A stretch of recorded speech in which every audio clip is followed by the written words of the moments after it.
Good evening, Board of Education trustees, Dr. Tully, Mr. Fasano, Bergenfield High School faculty, staff, friends, and soon-to-be graduates. This past week has been amazing if you're a senior. I've been to Sonic 3 times in the past 3 days, lots of late-night milkshakes, and no late-night study sessions. For the first time in a while, I've had the chance to stop worrying about surprise calc quizzes and start thinking about what Bergenfield High School has meant to me and what we've gotten ourselves into with this whole college thing. It truly doesn't feel like we've been here very long.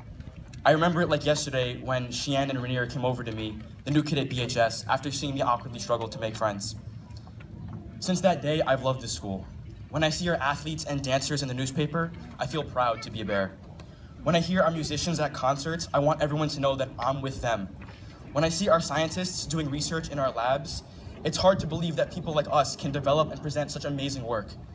I'm even proud of the parties we threw, the details, times, and locations of which I'll leave out of this speech for the students' sake. It's going to be painful to leave. It's gonna hurt. So what do we do now? There are no more games or concerts or even science fairs. We have to savor every last minute.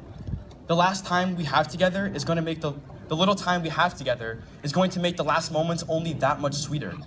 But how can we capitalize on these last few weeks? Spend every last minute with your friends. Take that trip you've been planning since freshman year. Apply for that job or internship you've been too scared to take. Talk to that person you've wanted to talk to since sophomore year but never had the chance to. Tell someone you're in love with them. Stop talking to the people you dislike and get obsessed with your real friends. Thank the teachers here because God knows what state we'd be in if it wasn't for them. Do all the things you've been too worried about doing while you have the chance. Take a risk, and a big one.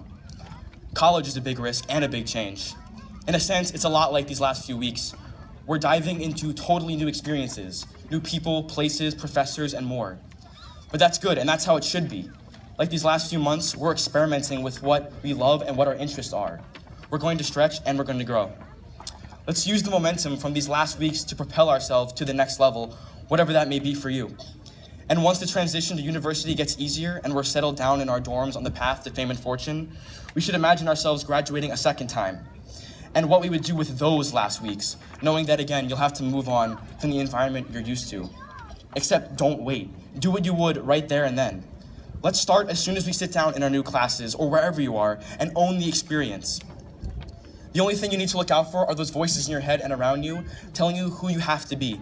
If you poke a grizzly bear with a stick and tell it that it needs to go earn a doctorate, it won't respond very well, and neither should you. If a bear wants something, it does it, and ignores anyone who tells it otherwise.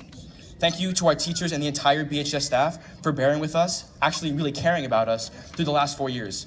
Congratulations, class of 2017.